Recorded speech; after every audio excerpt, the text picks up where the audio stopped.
सवाल है delta Corp के बारे में और ये सवाल है संजय राठी जी का नागपुर से। तो ये पूछ रहे हैं कि इस पर आपका नज़रिया क्या है? अभी जिस तरह से गेमिंग पर सरकार ने टैक्स लगाने का निर्णय किया है और 28% जीएसटी इस पर लगाई गई है, तो उसका एक असर हमने आज शेयर भाव में देखा है। इस क्षेत्र से जुड़े जितने शेयर हैं उन सब में देखा है। लेकिन इसे दो तरीके से मैं समझना चाहूँगा आपसे कि मतलब क्या ये एक तरह से लीगलाइजेशन है? आप ऑनलाइन गेमिंग के माध्यम से जो एक सट्टेबाजी या जुआ या आप जो भी नाम देना चाहें, जो कुछ चल रहा था, उसको सरकार ने कहा कि ठीक है भैया, मुझे 28% टैक्स दो और जो मर्जी हो अपना बिजनेस करते रहो। तो ये एक तरह से सिर पे लटकी हुई तलवार हट जानी चाहिए कि हाँ, कल को पता नहीं कोई सरकार कह देती कि नहीं, हम नहीं चलने देंगे इसको, धंधा ही बंद करो। तो वो तलवार हट गई, 28% टैक्स देंगे लेकिन बिजनेस करेंगे।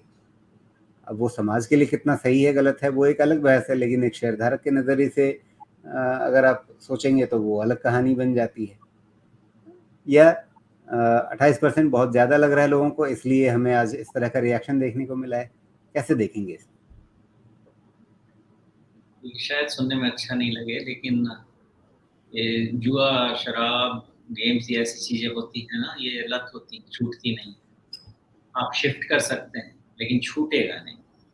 तो ये चीज ठीक है कि इस पे हाई टैक्स होना चाहिए, बिकॉज इसमें कोई ऐसा प्रोडक्टिव इसका आउटकम नहीं है ना। जो भी एक आउटकम है, मैं ये भी नहीं कह सकता कि ये ऐसा आउटकम आपको देता है कि आप उसके बाद रिलैक्स फील करें, ऐसा भी नहीं है।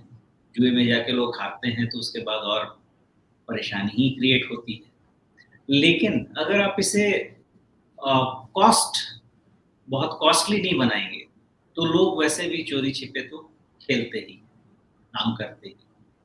तो उससे अच्छा ये है कि आपने इस पे टैक्स बढ़ा दिया, बहुत अच्छा है। इसके बावजूद भी जिसको जाके खेलना है खेले। ये काम अनप्रोडक्टिव है लेकिन नेशन के लिए प्रोडक्टिव रेवेन्यू है। तो आप वैसे भी देखें कि लॉकडाउन खुलने के बाद सबसे बड़ी लाइन कहाँ लगी थी? पहली लगी थी शराब की दुकान में और दूसरी लगी थी जुए की। तो इसका मतलब ये है कि फेंकने के लिए पैसा है, बहुत पैसा है। तो जब फेंकने के लिए पैसा है तो उसका नेशन के लिए राइटफुल यूटिलाइजेशन भी होना चाहिए, और मुझे इसमें कोई गलत नहीं लगता कि इसको हाई टैक्स करके रखा जाए। तो एक तरह से रेवेन्यू कंट्रीब्यूशन बढ़िया आता है। जी। अब एक शेयरधारक को क्या करना है इसमें? मैंने आज तक न इसको कभी रिकमेंड किया है, न कर पाऊंगा आगे। कारण ये है कि जहाँ पे गवर्नमेंट का बहुत फेवरेबल पॉलिसी नहीं रहता है, वहाँ पे आपको राइटफुली बिजनेस चलाने में तकलीफ तो होने वाली है। एंड जी। देयरफॉर ये इन्वेस्टमेंट के हिसाब से कभी इसमें काम करने में हमेशा तकलीफ है। ट्रेड के लिए जी। जब माहौल बनता है कर सकते हैं, लेकिन ऐसी ही चीजें होती रहेंगी। तो इन्वेस्टमेंट ग्रेड तो ये पहले न था, ना अभी बनेगा। और ट्रेडिंग के स्टैंड पॉइंट से आज आप देख ही सकते हैं, जो इसका लो है उसके नीचे जितना वॉल्यूम है ना, एक दिन में ही इसने अपना सपोर्ट कोड सब एडजस्ट कर लिया है और राइट एंगल ट्रायंगल बना ही लिया है ऑलमोस्ट। तो ये राइट एंगल बहुत मुश्किल से ऐसे स्ट्रक्चर देखने को मिलते हैं, लेकिन मिलते हैं तो बड़े प्यारे लगते हैं देख के। तो ये राइट एंगल ट्रायंगल आपका 175 के नीचे, 170 के नीचे क्लोज होने लगेगा तो फिर फ्रेश लो बनना शुरू होगा।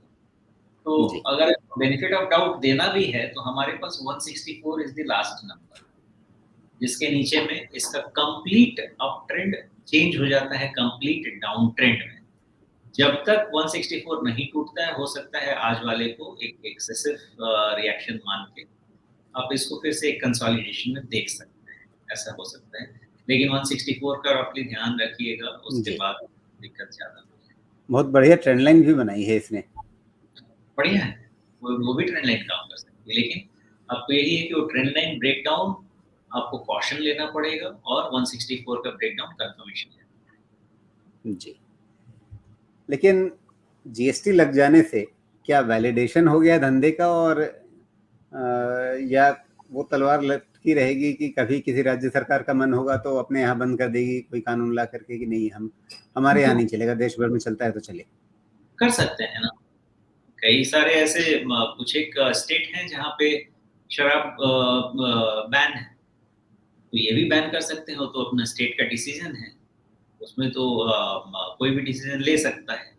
बट ओवरऑल मैं ऐसा मानता हूँ कि इसमें आप जाके एक तो अपने हेल्थ का नुकसान कर ही रहे हैं, बिकॉज़ मोस्टली आप जुए में लोग हारते हुए ही देखेंगे और मेंटल स्ट्रेस इससे बहुत ज़्यादा होता है। जी। तो कोई उसके भी लिए कैसीनो बाय डिज़ाइन मतलब वो इसीलिए बनता है कि लोग आएँ, खेलें और हारें। पता नहीं, मैंने तो सुना नहीं है कि कोई जीत के आया है कसिनो चलाने अलावा के वाले के अलावा। तो अब ठीक है, उसको कॉस्टली बनाइए, उसको अनअफोर्डेबल कीजिए और फिर भी आप करना चाहते हैं, इतना पैसा आपके पास है तो कीजिए, कौन रोक पाएगा?